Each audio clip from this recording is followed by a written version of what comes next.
출애굽기 34장입니다. 출애굽기 34장 18절에서부터 출애굽기 34장 8절에서부터 우리 20절까지 같이 읽겠습니다. 같이 읽습니다. 시작. 너는 무교절을 지키되 내가 내게 명령한 대로 아비벌 그때에 이랫동안 누룩없는 빵을 먹을지니 이는 내가 아비벌의 이집트에서 나왔기 때문이라. 태를 여는 것은 다 내 것이니 내 가축 가운데 첫 새끼로 수컷은 소든지 양이든지 다 그러하니라. 그러나 너는 나귀의 첫 새끼를 어린 양으로 대속할 것이요 대속하지 아니하려면 그것의 목을 꺾을 것이며 내 아들들 가운데 처음 난 자들을 다 대속할지니라. 아무도 빈손으로 내 앞에 보이지 말지니라. 아멘. 우리 아버지 하나님, 오늘도 주님을 예배하고 섬길 수 있는 이런 은혜를 주셔서 감사드립니다. 이 시간에는 주님의 존귀하신 말씀을 듣고자 원합니다. 말씀을 전할 이 종을 주의 성령님께서 도구로 사용하여 주셔서 이 말씀을 통해서 우리가 알아야 될 그 메시지를 빠뜨림 없이 정확하게 분명하고 이해하기 쉽게 전달할 수 있도록 이 종을 도구로 사용하여 주시옵소서. 감사합니다. 사랑합니다. 예수님의 이름으로 감사 기도드리옵나이다. 아멘. 앉으시 바랍니다. 34장에는 우리 하나님이 어떠하신 분인가를 보여주고 있고 또 세 가지 이스라엘 백성들이 지켜야 될 중요한 세 가지 절기를 말씀하고 있습니다. 자, 지난번에 우리 하나님은 은혜의 하나님이라는 거 우리 자세하게 배웠지요. 여러분, 하나님께서 은혜의 하나님이시기 때문에 우리에게 자비를 베푸시고 우리를 용서하시기도 하고 그래요.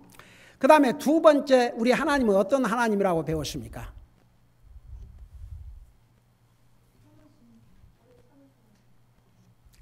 가르쳐준 대로. 그거 방금 다 얘기했잖아요. 하나님은 크게 은혜의 아버지이기 때문에 우리 하나님은 우리를 용서해 주시고 자비도 베풀어 주시고 다 참아 주시고 그래요. 그 다음에 크게 두 번째로 어떤 하나님? 질투의 하나님. 여러분, 그거 항상 잊지 마십시오. 우리 하나님은 우리를 너무나 사랑하다 보니까 질투하십니다. 여러분, 질투는 아무 일이라도 하는 게 아닙니다. 자기가 사랑하는 사람에 대해서만 질투합니다. 여러분, 남의 잘 되는 거 배합한 그런 질투 말고, 그래서 우리 하나님은 질투의 하나님이기 때문에 우리 주님을 화나게 하는 것은 결코 지혜로운 일이 아닙니다. 아침에도 자세하게 설명했지만 여러분, 주님은 나와 여러분의 죄를 대신 짊어지시고 그 죄값을 치러주시고 나와 여러분을 위해서 자기 생명을 주셨습니다. 그 이유가 우리를 사랑하시기 때문에. 여러분, 이 세상에 주님보다 우리를 더 사랑하는 사람이 있을 것 같습니까? 없어요. 네. 그래서 그 주님을 질투하게 하지 말라는 것입니다. 그 다음에 세 번째는 어떤 하나님이라 했어요? 영광의 하나님. 자세하게 설명했습니다. 그리고 이제 이 34장에는 중요한 절기 세 가지가 있는데 이스라엘 백성들에게 이것을 반드시 지키고 특별히 남자들은 1년에 3번 하나님 앞에 나올 때 빈손으로 나오지 말고 하나님 앞에 짐승과 곡식에 아주 좋은 것을 하나님 앞에 가지고 나와서 하나님을 경배하고 그 절기를 지키라고 그랬습니다. 지난번 우리 출애굽기 23장에서 자세히 설명했지만 여기에 또 이것이 나오기 때문에 좀 설명하고 지나갈게요. 이 무교절은 이스라엘 백성들이 이집트에서 이제 나올 때에 그 이집트 왕이 10번의 재앙을 겪은 다음에 사람으로부터 짐승에게까지 심지어는 바로 왕의 처아들까지 그리고 짐승의 첫 새끼가 다 죽임을 당했지 않습니까? 그러니까 이스라엘 백성들을 안 보내려고 하다가 그 밤에는 속히 나가라고 그야말로 막 밀어냈어요. 그러니까 이스라엘 백성들이 너무나 지금 급하게 나가야 되니까 언제 밀가루를 반죽해가지고 그게 발효가 될 때까지를 기다릴 수 없어가지고 그만 그 밀가루 반죽된 상태로 가지고 나갔어요. 그래서 그것을 기념해서 특별히 유월절 기간 동안에 이스라엘 백성들이 그러니까 유월절 시작이 되면 그 24시간 안에 일주일 동안 보통 3월이나 4월 중에 일주일 동안 이 무교절을 지키라고 그랬습니다. 그래서 무교절이라는 게 영어로 unleavened bread. 그러니까 그 밀가루 반죽을 해가지고 발효가 되기 전에 급하게 가지고 나온 것을 이제 기념하면서 항상 이 새 절기는 그 추수를 하면서 이제 이 경우는 보리 수확을 해가지고 하나님 앞에 그 첫 열매를 갖다 바치면서 이 절기를 지켰습니다. 그 다음에 두 번째가 칠칠절이에요. 잠깐 22절을 보시기 바랍니다. 거기 보니까 너는 칠칠절 곧 밀수확의 첫 열매 명절을 지키고 이 헬라 말로 칠칠절을 펜테코스트 우리말로는 오순절입니다.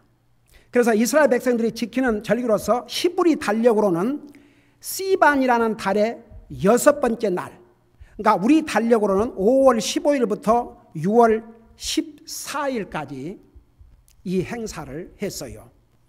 근데 이 오순절이라는 이 의미 조금 전에 얘기했지만 순수한 우리말로는 50번째라 그런 뜻입니다. 그래서 이 절기는 6월절을 이스라엘 백성들이 지킨 다음 50번째 되는 날에 이스라엘 백성들이 이 칠칠절, 이 명절을 지켰습니다.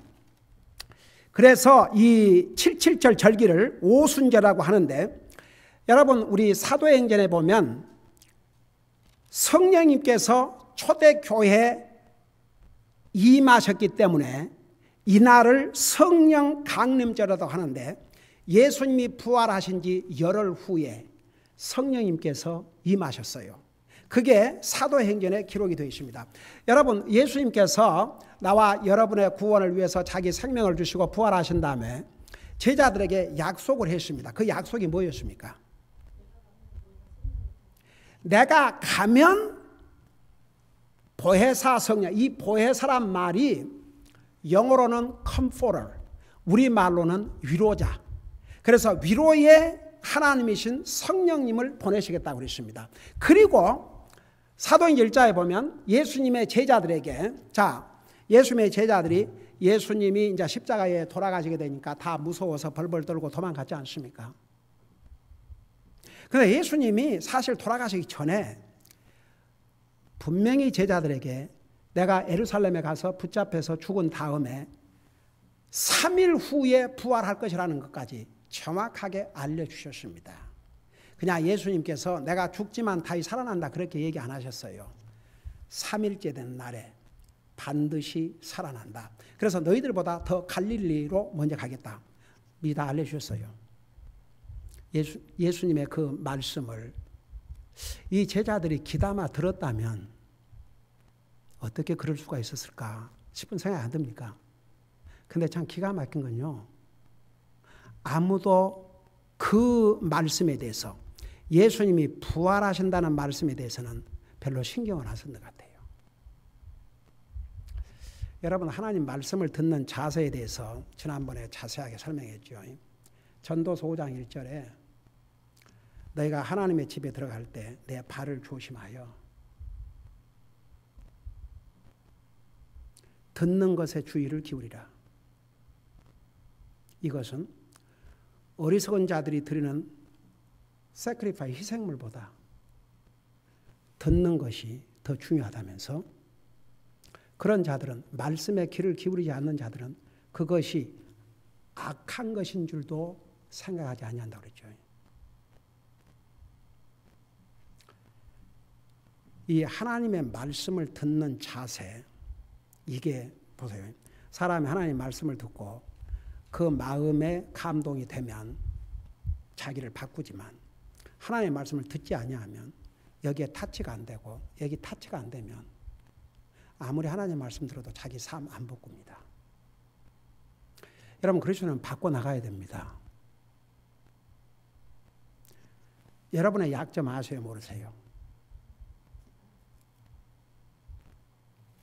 여러분 약점 아세요, 모르세요? 혹시 약점 모르는 사람 있어요? 알아내세요. 우리에게는 장점보다 약점이 더 많아요. 사람마다 다 장점이 있습니다. 근데 사람들은요, 자기 장점만 생각하지 약점은 생각 안 합니다. 그러니까 자기를 발전 안 시킵니다. 우리 그리스도인은 자기의 장점, 하나님의 은혜요, 자기의 약점을 고쳐나가도록 힘써야 됩니다. 그게 우리의 기도의 제목이 되어야 됩니다. 나에게는 무슨 약점이 있는가? 가령 예를 들어서 여러분 꼭 약점 그러니까 무슨 악을 저지른 그 감사할 줄 모른다. 자기를 볼 때 나는 감사할 줄 아는 사람인가 아닌가? 그럼 그거 바꿔야 됩니다. 자기가 감사할 줄 잘 모르는 사람 같으면 감사하는 사람으로 바꿔야 됩니다. 꼭 우리가 무슨 악을 저질러 가지고 그런 게 뭐 강도가 강도질하다 끊고 그런 걸 얘기한 게 아닙니다. 가령 예를 들어서 여러분 하나님께서 우리 데살로니가전서 5장 16, 17, 18절에서 아주 간단한 거 항상 기뻐하라, 쉬지 말고 기도하라, 범사에 감사하라. 그걸 내가 안 하고 있다. 야, 보세요. 왜 우리가 하나님 말씀을 계속 듣고 배워야 되냐 그러면 우리가 구원받은 그 순간에 이제 뭐라고 그래요? 칭의, justification, 하나님의 자녀가 됐다 이겁니다. 예수님 때문에 우리가 의로운 자가 됐다고 말입니다. 그 다음에 이제 하늘나라 가는 과정을 뭐라고 해요? sanctification. 그 sanctification이 자기를 꾸준히 변화시켜서 예수님을 닮아가는 거. 그게 이제 우리가 평생 해야 될 일입니다. 그게 sanctification. 그 다음에 이제 glorification이라는 게 나와요. 영화롭게 되는 거. 그 영화롭게 되는 것은 언제 이루어지냐 그러면 우리가 하늘나라 갈 때. 그래서 하늘나라 가는 그 순간까지의 과정을 sanctification, 성화 과정이라 그렇습니다. 여러분 우리가 구원 받음으로 하나님의 자녀가 됐지만 마치 어린아이가 태어났다고 해서 다 된 게 아니고 그때부터 자라가야 되듯이 그래서 여러 가지 면을 갖춰야 되듯이 우리 영적인 삶도 꼭 마찬가지입니다. 그러니까 어떤 사람이 하나님 말씀을 듣냐 그러면 진짜 듣는 사람이 되냐면 그 말씀을 듣고 자기를 바꾸는 사람. 아무리 말씀을 듣고도 자기를 안 바꾸면 하나님께서 그 말씀을 통해서 나를 변화시키고 그로 말미암아 내 속에서부터 우러나는 기쁨과 평화와 감사와 우리 속에 예수 그리스도를 닮아가는 이것이 궁극적인 목적인데 그걸 할 수가 없지요. 그래서 참 예수님의 그러니까 왜 그런 것을 기록해서 우리에게 주셨냐 그러면 여러분 그 중요한 그 스토리가 누가복음 마지막 장에 기록이 됐어요. 그게 뭔가 하니 엠마오로 가는 두 제자. 그들도 다 들었어요. 분명히 예수님이 제자라고 그랬습니다.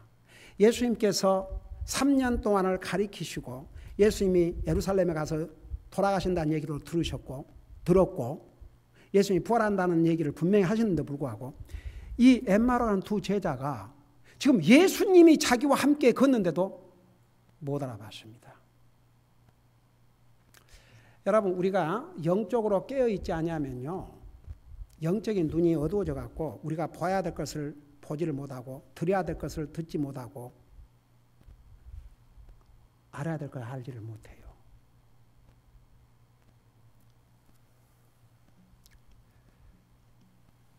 엠마오로 가는 제자들이 이렇게 얘기를 했습니다. 예수님이 한번 들어보세요. 예수님이 너희가 어째 이렇게 슬프냐 그러니까 도대체 왜 이렇게 슬퍼하니까 아니 세상에 예루살렘에 일어난 일들을 모두가 알고 있는데 당신만 모릅니까 그랬어요.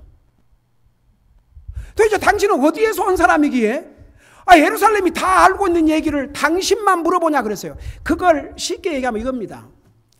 예수님이 십자가에 돌아가신 사건을 모르는 사람이 없다는 얘기입니다. 근데 왜 예수님이 부활하신다는 말은 그 말씀은 아주 완전히 그들 속에 없었습니다. 그러니까 부활의 예수님이 그들과 함께 걸어가는데도 몰라봤어요. 그래서 예수님께서 이제 모세에서부터 모세 오경, 그러니까 창세기에서부터 바로 돌아가신 그분이 누군지를 다 설명해 주셨잖아요. 그러면서 예수님이 더 가려고 그러니까 날이 어두워졌어요. 그러니까 이 두 제자들이 이럴 것이 아니라 우리 같이 들어가서 저녁이라도 쉬어가자고. 그러니까 예수님이 따라 들어갔지 않습니까? 그래서 빵을 딱 떼어 주니까 그때는 그들의 영적인 눈이 밝아져서 그분이 예수님을 알아봤지만 이 예수님은 그 자리에 없었습니다. 그래서 가서 나중에 그 예수님이 부활하셨다. 그걸 처음 들었습니까? 예수님 십자가 돌아가시는 다 얘기해 주셨어요. 가장 들어야 될 중요한 메시지만 그들이 안 들었어요. 그럴 수가 있다고 말입니다.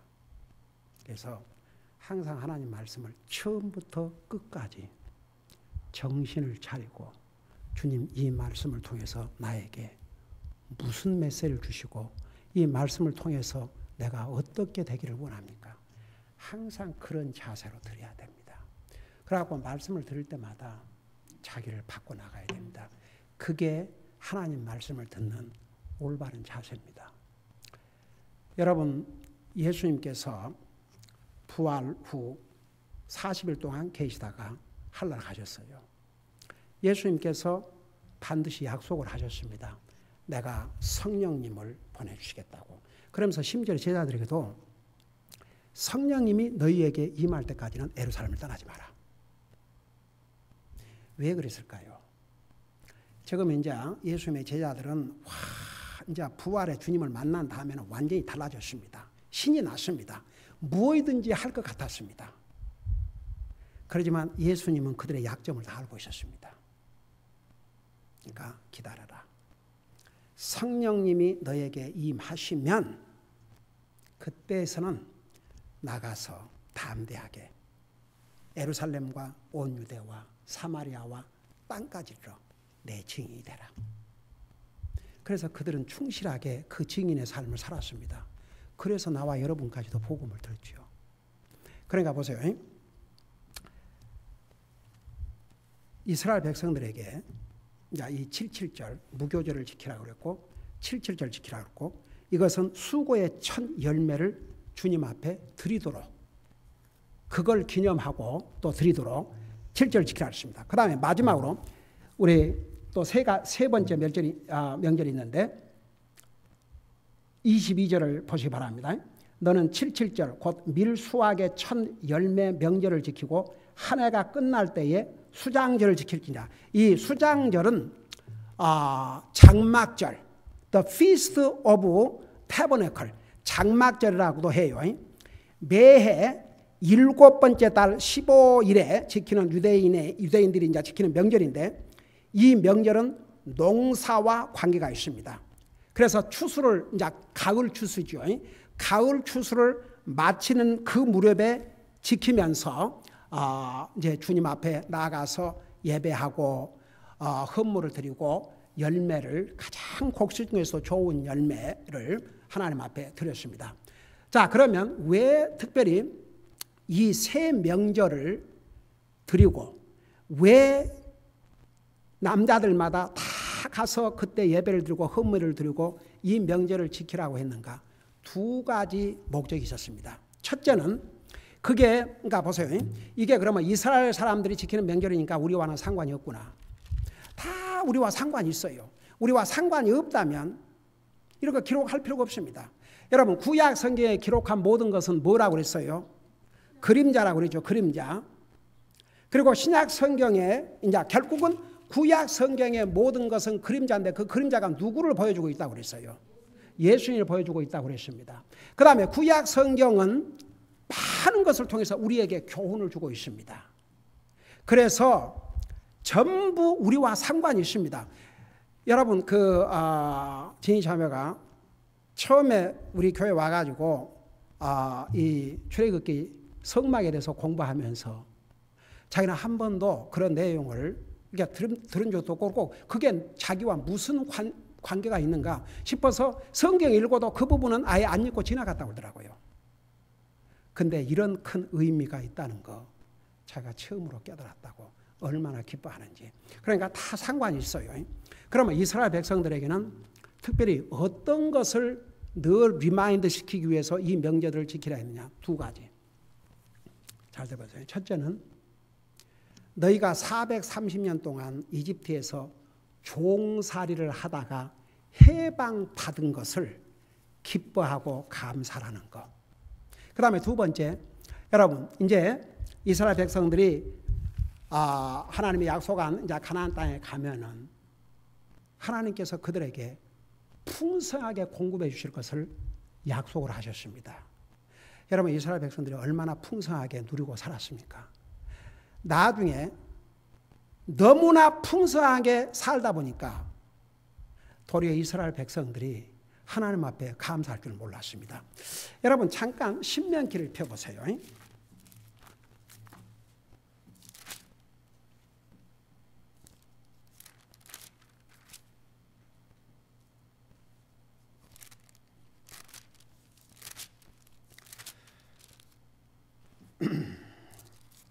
여러분 신명기 8장을 보시기 바랍니다. 신명기 8장.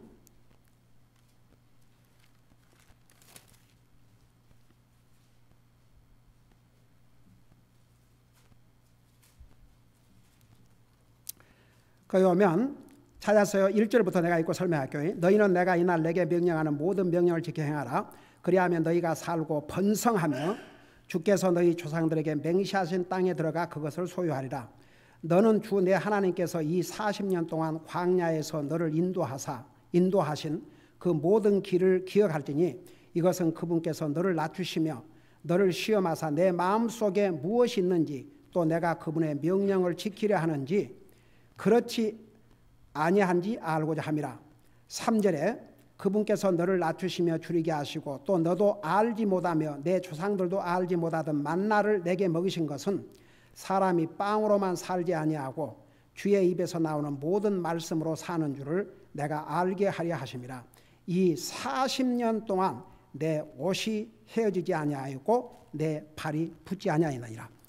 자, 이스라엘 백성을 하나님께 40년 동안 광야 생활하는데도 풍성하게 먹여주셨어요. 근데 1절에 무슨 약속을 했냐 그러면 너희는 내가 이날 내게 명령한 모든 명령을 지켜 행하라. 그리하면 너희가 살고 번성하며 그랬어요. 근데 이스라엘 백성들이 나중에 번성하니까 주님에게 감사하고 주님을 잘 섬겼냐 그러면 아니에요. 도리어 잘 살게 되니까 하나님을 떠났습니다. 잘 살게 되니까 도리어 이방신을 섬겼습니다. 잘 살게 되니까 하나님 앞에 감사하지 않았습니다. 그래서 여러분 보세요. 이스라엘 백성들에게 이 절기를 통해서 계속 리마인드를 시켜주시는 거예요. 너희가 430년 동안 종살을 했던 거 절대 잊지 마라. 근데 하나님께서 해방시켜 주셨다. 그러니까 보세요. 그들이 종살을 할 때는 하나님을 어떻게 섬기라고 한 적이 없습니다. 종이 어떻게 하나님을 섬깁니까? 그러나 그들을 해방시키신 다음에는 너는 주 하나님을 내 마음을 다하고 생각을 다하고 힘을 다해서 주님을 섬기라고 그랬습니다. 왜? 이제 자유가 주어졌으니까. 그 다음에 그래서 너희가 종살이 했던 것을 절대 잊지 마라. 그 다음에 두 번째는 하나님께서 너희에게 이렇게 풍성하게 공급해 주심을, 그래서 이렇게 추수와 다 관계 있는 때에 이 명절들을 지키게 했습니다. 이 세 가지 명절을 다. 6월절도 이제 6월절 지키는 동안에 무교절을 지켰는데, 그래서 항상 하나님 앞에 감사하도록 그걸 리마인드 하기 위해서 이 세 절기를 지키라고 그랬습니다. 그러면 이거 이스라엘 백성들에게만 해당되느냐? 아니에요. 여러분, 우리가 영적으로 구원받기 전에는 죄와 사탄의 종노를 했습니다. 그 다음에 우리에게 이제 우리가 구원받은 순간에 우리에게 자유를 주셨어요. 그 자유를 가지고 성경은 네 마음대로 살라는 게 아니고 주님을 섬기도록. 그래서 이스라엘 백성들에게 이 명절을 꼭 지키면서 이 두 가지를 기억하라고 그랬습니다. 그러니까 나와 여러분도 우리가 구원받은 것은 자유함을 얻은 거예요. 진짜 자유함. 그리고 하나님께서 우리에게 풍성하게 공급해 주신 것. 여러분 미국 와서 굶어본 적 있습니까? 아무리 힘들고 어렵다 그래도요. 먹고 싶은 거 다 먹고 나 옛날에 그런 일도 있었어요.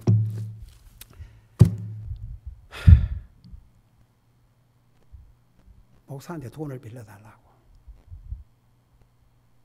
제가 목회하면서 별의별 체험을 다녔는데 그것도 크레딧 카드를.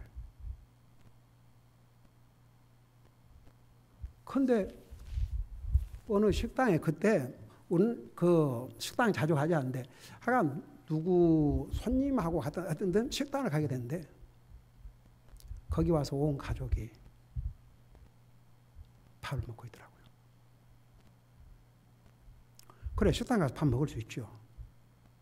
그렇지만 주의 종에게 크레딧 카드로 돈을 빌려가지고 그게 말이 됩니까?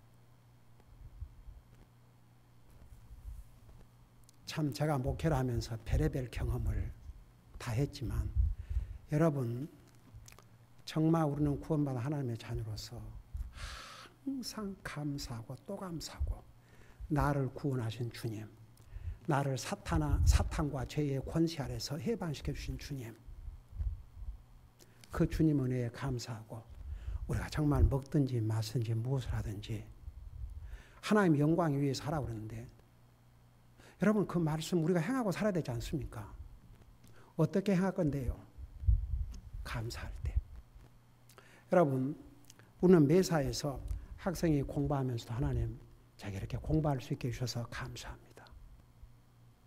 직장인 일하면서 다 이렇게 일하는 것도 주님의 은혜입니다. 감사합니다. 사업하는 사람이 사업하면서 하나님 은혜로 이렇게 사업을 하게 해주셔서 감사합니다. 항상 이렇게 정말 항상 하나님 앞에 감사. 그래서 이스라엘 백성들이 그거 행하라고 그 절기를 지키게 한 것입니다. 자, 이제 그걸 생각하면서 다시 18절 돌아가 봐요. 거기에 너는 무교절을 지키되 내가 내게 명령한 대로 아비볼, 여기에 아비볼은 이제 히브리 달력이 옳시다. 우리 현재 달력으로는 3월 말이나 4월 초 이게 아비볼이 옳시다. 그래서 이스라엘 백성들이 지금 달력으로 말하면 3월 마지막이나 4월 초에 이집트에서 나왔죠. 그러면서 19절에 뭐라 하는 거 아니?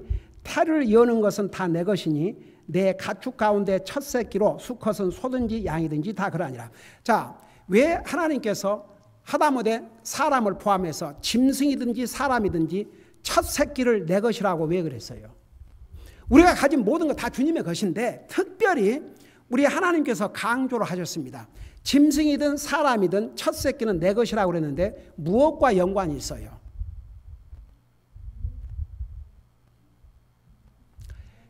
이스라엘 백성들이 이집트에서 나오기 전날 밤 이집트에 무슨 일이 일어났습니까? 왕의 아들로부터 짐승의 이리까지 첫 새끼는 다 죽임을 당했습니다. 이건 인류 역사에 한 번도 이런 적이 없었습니다. 근데 누구만 첫 새끼, 사람이든 짐승이든 첫 새끼의 죽음을 면한 사람들은 누구였어요? 이스라엘 백성들만 면했습니다. 그래서 이제 그 다음부터는 이스라엘 백성들에게 그래 너희가 마땅히 그 이집트 백성들이 다 첫 새끼들 왕의 아들로부터 하여간 신하의 아들, 백성의 아들, 짐승의 새까지 다 죽임을 당했는데 너희는 살았다. 내가 살려준 것이다. 그러므로 사람의 첫 새끼든 짐승의 새것이든지 내 것이라. 그래서 이제 내 것이라면 제물로 바치라 이겁니다. 근데 이제 짐승들은 그렇다 할지라도 이제 사람이 문제죠. 하나님께서 그걸 어떻게 하셨는지를 보셔요. 자, 19절 보세요. 태를 여는 것은 다 내 것이니 내 가축 가운데 첫 새끼로 수컷은 소든지 양이든지 다 그러하니라. 20절 그러나 너는 나귀의 첫 새끼를 어린 양으로 대속할 것이요. 그러니까 나귀의 첫 새끼는 어린 양으로 바꾸어서 바치라고 그랬습니다. 그리고 대속하지 아니하려면 그것의 목을 꺾을 것이며 가령 나귀의 첫 새끼를 어린 양으로 대속하든지 아니면 목을 꺾어서 바치라고 그랬어요. 자, 그 다음에 내 아들들 가운데서 처음 난 자들을 다 대속할지니라. 자, 이게 무슨 말이에요? 그러니까 사람으로서 자식들, 아들들 가운데서 난 첫 아들은 대속을 하라고 그랬습니다. 그게 무슨 얘기입니까?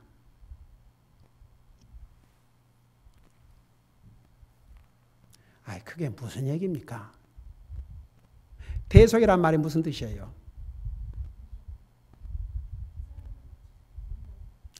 대신 바치라 합니다. 대신해서 희생의 제물을 바치라 하죠. 그러니까 그 아들을 죽이는 대신에 반드시 짐승을 대속물로 주어서 대신 죽게 해라.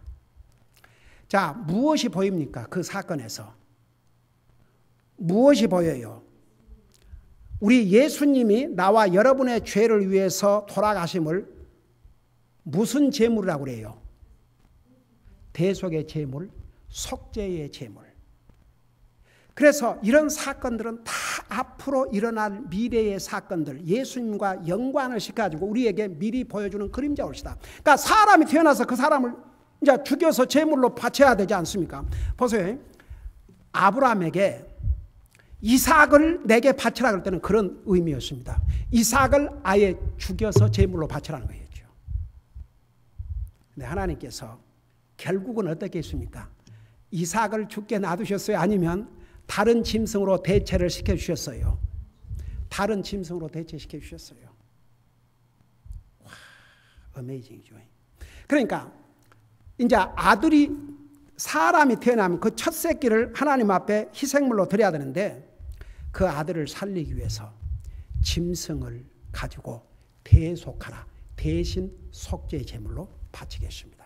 그래서 여기에 아무도 빈손으로 내 앞에 보이지 말지니라. 그러니까 하나님 앞에 나올 때 빈손으로 나오지 말라는 거죠. 그래서 하나님 앞에 갈 때는 반드시 그 곡식 중에서도 가장 좋은 곡식 그리고 가장 좋은 짐승들 그런 가장 좋은 것으로 하나님 앞에 가서 예물을 드리고 그 두 가지 우리를 430년 동안 종살에서 해방시켜 주시고 우리를 지금까지 굶기지 아니하시고 풍성히 먹여 주신 하나님의 은혜를 감사하도록. 자, 그래서 그거 조금 더 보고 마칩시다. 그러면서 이제 22절 너는 7절 곧 수확의 첫 열매의 맹절을 지키고 한 해가 끝난 때에 수장제를 지키니라. 그러니까 첫 열매를 하나님 앞에 바치는 절기도 지키고 또 추수가 끝날 때에 또 추수한 열매를 가지고 하나님 앞에 드리면서 수장제를 지켜지니라. 그리고 나서 23절에 너희 모든 남자 자손은 한 해에 3번 주 하나님 곧 이스라엘의 하나님 앞에 나타나지나. 그러니까 하나님의 성막, 나중에는 솔로몬이 성전으로 이렇게 지었죠. 지금은 여전히 광야 생활하고 있으니까 그 성막에 나와서 그리고 나서 이제 24절에 보니까 내가 민족들을 내 앞에서 쫓아내고 내 경계를 넓히니 내가 한 해에 3번 주 내 하나님 앞에 보이고 올 때에 아무도 내 땅을 탐내지 못하라. 너는 내 희생물의 피를 누룩과 함께 드리지 말며 유월절 희생물을 아침까지 남겨두지 말지니라. 26절 너는 내 땅의 첫 열매의 처음 것을 가져다가 주 내 하나님의 집에 드릴지니라. 여러분, 그러니까 이 첫 열매라는 게 참 중요해요. 첫 열매.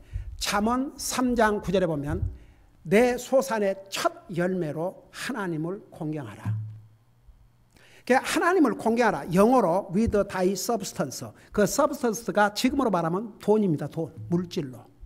말로만 하나님 섬기는 공경하는 게 아니고 물질로 하나님을 공경하라. 그러니까 여러분 이 당시에는 하나님의 드리는 돈으로 하는 게 아니고 이런 그 열매, 땅의 첫 열매. 저는요 아직도 기억납니다.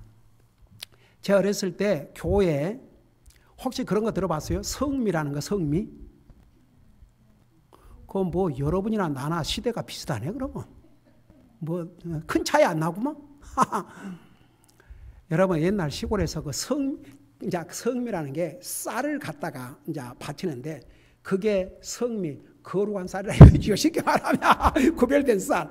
나 지금도 기억나요. 그러니까 이제 추수를 하면 그 추수의 제 첫 추수에서 그 쌀을, 여러분 그 쌀이 뭐 저절로 됩니까? 그 벼 두드러 가지고 또 뭐 두드러 가지고, 그래서 자 지금도요 제 기억나요. 우리 어머니 그 첫 수수에서 나는 쌀을 탁 주머니에 그 큰 그런 데 담아가지고 그걸 이고 가시는 거예요.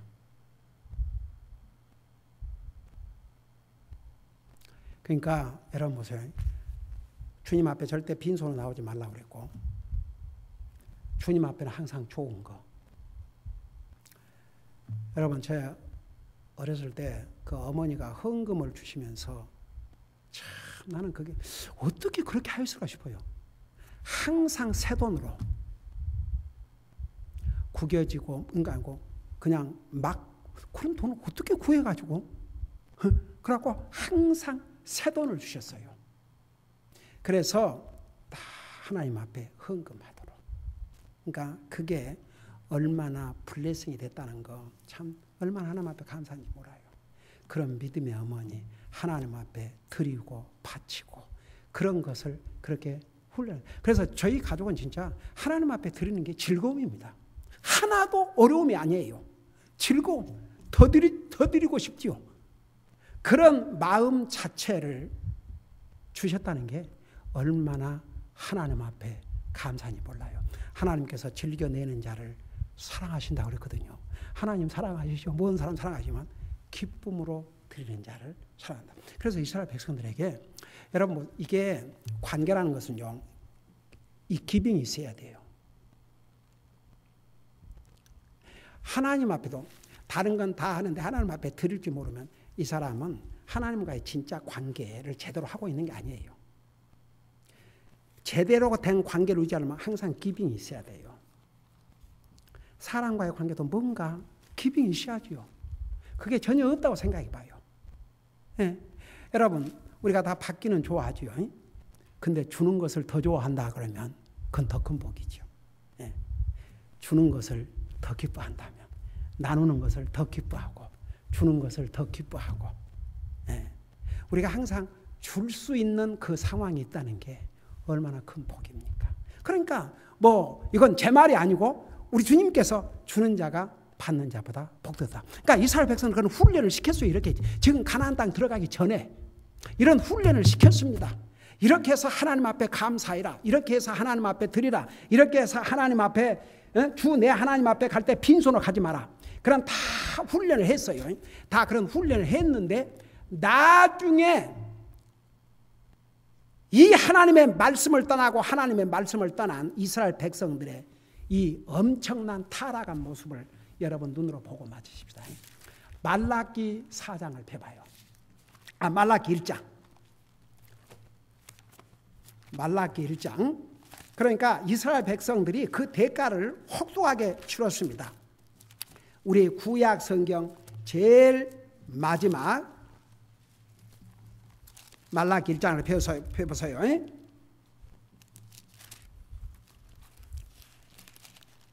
자, 말라기 1장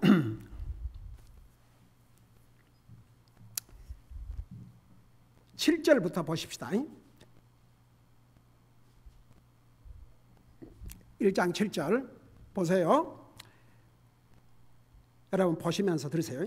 너희가 더러운 빵을 내 제단 위에 드리고는 이르기를 우리가 어떤 점에서 주를 더럽게 하였나이까 하나니 너희가 이르기를 주의 상은 없인 여겨도 된다는 점에서 그리하였느니라. 8절 만군의 주가 말하노라. 너희가 눈먼 것을 희생물로 드리면 그것이 악하지 아니하냐? 너희가 다리 저는 것과 병든 것을 드리면 그것이 악하지 아니하냐? 이제 그것을 내 총독에게 드려보라. 그가 너를 기뻐하겠으며 너를 받아주겠느냐? 한번 생각해봐요. 세상에 하나님 앞에 눈먼 장님 짐승, 다리가 저는 짐승, 자기도 먹기 싫어하는 그 짐승을 하나님 앞에 헌물로 바쳤어요.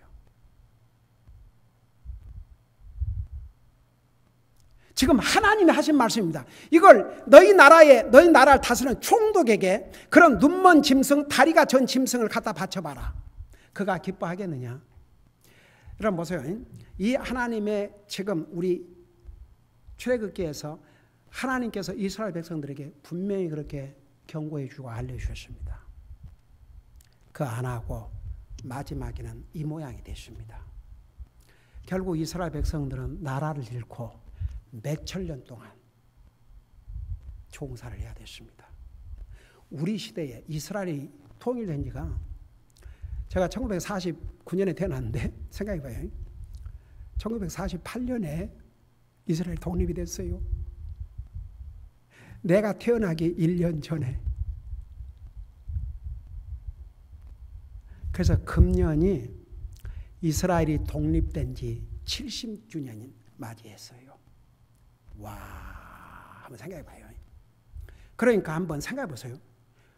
예수님이 오셨다 가신 다음에도 그러니까 태어나신 루세에서 1948년 동안 그 앞에 거슬러 올라가서 예수님이 태어나기 전 로마 시대 그 전을 그만두고라도 그 많은 세월을 나라가 없이 세계에 흩어져서 한번 기가 막히지 않습니까? 그러니까 여러분 우리는 역사의 산 증인들입니다. 이 성경에 기록된 일들이 진짜 일어났습니다. 이스라엘 백성들은 그걸 경험해야 됐습니다. 근데 그들의 마지막이 이 모양이었습니다. 말라기는 구약의 선지자를 통해서 주신 마지막 계시였습니다. 그리고 이로부터 400년 동안을 뭐라고 그래요? 암흑의 시대라고 합니다. 하나님께서 사람들에게 더 이상 계시를 주지 않았습니다. 그래서 구약 성경과 신약 성경의 갭이 400년 올시다. 근데 이스라엘 백성들의 모습이 이런 모습이었습니다. 하나님 앞에 안 드릴 수는 없으니까. 여러분 우리가 하나님 앞에 예를 들어서 우리 쓸 거 다 쓰고 그 돈은 드려도 큰 내 삶에 지장이 없으니까가 그러면 그게 그냥 한번 생각해 보세요. 이 물질을 드림으로 내게 지장도 되겠구나. 그런 감수를 해본 적 있습니까? 저는 많이 했어요.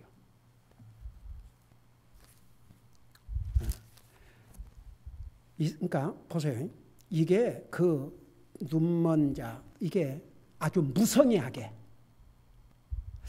제가 지난번 그 헌금 봉투를 내가 옛날에 그 헌금 계산하고 이제 그 봉투를 그냥 쓰레기통에 버렸는데 그게 이제 그 어떻게 그 잘 안 보여 갖고 그게 그 들어 있었는지 그래도 하나님께서 그걸 발견케 해 주셔 갖고 그래서 그걸 보고는 깜짝 놀래 갖고 그 헌금 봉투를 제가 직접 다 확인을 해요. 혹시 그 안에 혹시라도 뭐가 어떨 때는 그 돈이 붙어 있을 수도 있고 그러니까 그래서 오래전 얘기입니다. 그러니까 상당히 오래됐어요. 그러고 그 봉투를 다 내가 일일이 확인을 합니다. 혹시라도 마지막 쓰레기통에 버리기 전에. 근데 그 수젠나 동생 보파가 거기는 자기 엄마하고 우리 같은 펠로십 교회를 나가요. 좀 롱비치에 있는데. 근데 외국 교회죠. 근데 누나가 이제 우리 교회에 조인을 하니까 이제 한 번씩 따라오지 않습니까? 근데 지난번에 그 지인자매가 자기 이제 그 지갑에가 뭐 많이 들어있어요. 근데 그거 보니까 1불짜리가 있는 거예요. 그러니까 혹시 그 돈을 목사님 주라 그럴 줄 알고 그래서 No, I'm not gonna ask you money. 네, 그렇거든요. 그러니까 1불짜리가 들어있었어요. 뭘 이렇게 잘 이렇게 킵을 하고 다녀요. 그러니까 so 큐시죠. 근데 그 우리 구제 헌금할 때 있었죠. 그날 그 어린애가 분명히 그날 그 주머니에 1불짜리가 많이 있었거든요. 근데 봉투에다가 20불을 북한 구제연금으로 드렸어요. 그 어린아이가 20불이 얼마나 눈 튀어나온 돌이죠. 그 지금 일부를 이렇게 제가 용돈 받아가고 지금 모으고 있는 판인데, 그래 제가 그걸 보면서 얘 봐라, 이 어린아이가, 그날 내가 잠깐 얘기했죠. 이제 우리는 이렇게 굶어본 적이 없지만 이렇게 북한, 그 잠깐 들은 거죠. 자기 주머니에 1불짜리가 여러 개인 걸 봤거든요. 무성의하게 1불 갖다 넣을 수 있죠. 그 시간에 그냥 지나가니까. 지나갈 수는 없으니까. 근데 그 어린아이가 자기에게 20불은 대단한 돈일 텐데 그 20불을 구제헌금으로 드렸다. 굉장히 제 마음에 이렇게 그 감동이 오는 거예요. 이 어린아이가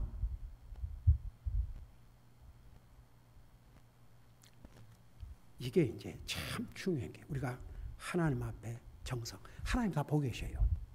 저는 사실 우리 교회 성도들에게는 너무나 다들 제너러스하게 최선을 다 사기 때문에 사실 우리 교회 성도들에게는 이 메시지가 그러니까 지금 이걸 가리키다 보니까 여러분이 안 해서 그런 거 아니에요. 우리 교회 얼마나 우리 성도들 최선을 다해서 드린다는 게 압니다. 근데 오늘 보세요. 여기에 보면 하나님께서 다 보고 계신 거예요. 세상에 눈이 멀고 다리가 절고 그런 것을 나한테 헌물로 가져와. 너희 총도에 갖다 바치면 그걸 기뻐하겠느냐? 그 정도로 타락했습니다. 그러니까 이제 우리가 항상 하나님 앞에 내가 쓸 것 쓰고 다 남은 거, 이건 하나님 앞에 드리든 안 드리든 관계 없으니까 뭐 그건 드려도 되고, 이게 아니고 때로는 내가 이걸 드림으로써 내가 허리띠를 졸라매야 될지도 모른다. 그런 상황에서도 할 수 있을 때 그게 이제 하나님 앞에 정성이죠. 그러니까 이스라엘 백성들이요, 하나님께서 얼마나 이스라엘 백성들에게 물질적인 복을 주셨습니까? 그들은 풍요하게 정말 풍성하게 살았습니다. 근데 신명기, 내가 좀 오늘 거기를 정확하게 기억이 안 나는데 신명기 한 곳에 가면 이런 내용이 있어요. 너희가 배가 부르고 내가 풍성하니까 도리어 주님을 섬기지 않고 감사하지도 않았느니라 그랬습니다. 그 성경 구절이 신명기에 있어요. 그래서 오늘 34장을 마치면서 나와 여러분 이 두 가지, 정말 나를 구원해 주시고 사탄과 죄의 속박에서 해방시켜 주셔서 감사합니다. 그 감사드리시고, 그 다음에 이렇게 풍성하게 공급해 주신 주님, 제가 먹고 누리고 사는 이 모든 것이 주님의 은혜입니다. 정말 감사합니다. 이런 기도를 우리 드리는 시간을 갖겠습니다. 기도하십니다.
사랑의 아버지 하나님, 주님은 이스라엘 백성들이 지금은 하나님의 이적과 기적을 보고 지금은 그런대로 모세의 인도함을 받고 있는 중에서도 얼마나 많은 잘못을 범했습니까?